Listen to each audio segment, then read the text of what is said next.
Yeah, she does that.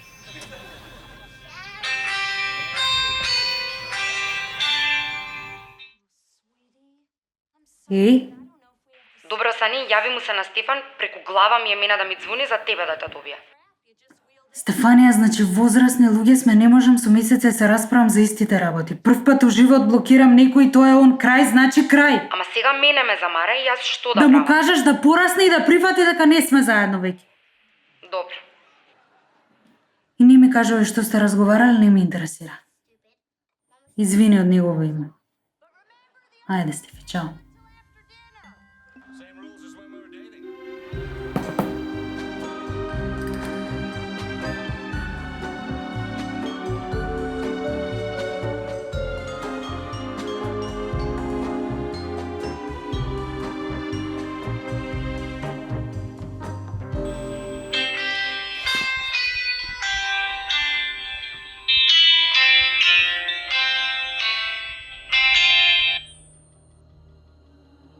Добро, Стефан, која дали ние сме? Што е со понашањево?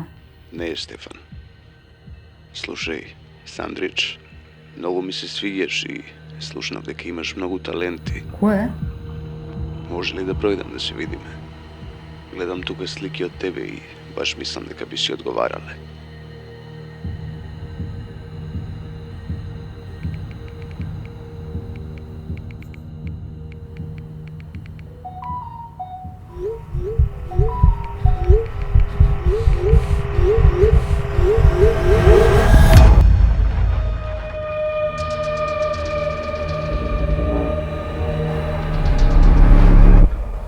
Стефи, не прекинуваат пораки да ми стигаат, не престанува телефонот да ми звони, не знам што се случува. Што збориш бе? Какви пораки? Не знам какви, значи цело време ми звони, не знам. Добро, бе, изгаси го телефонот и тоа е тоа. Како да го изгасам? Леле, по телефон те замараат, сигурно ништо не е. Добро, тоа што еден куп луѓе знаат каде живеам, како изгледам, каде излегувам, све знаат, тоа е ништо. Сандра, ако го изгасиш телефонот и прекине проблемот, нема проблем. Сваќаш? Добро е.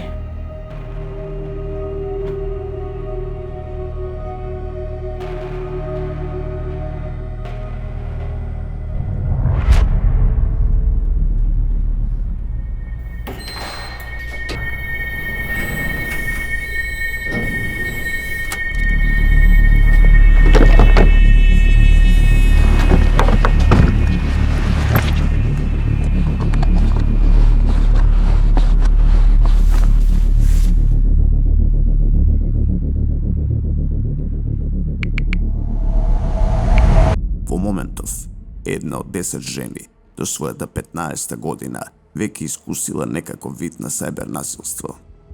Со развојот на интернетот и технологијата, проекциите за иднината се уште позакрижувачки. Една од 3 жени би искусила сајбер насилство, барем еднаш во животот.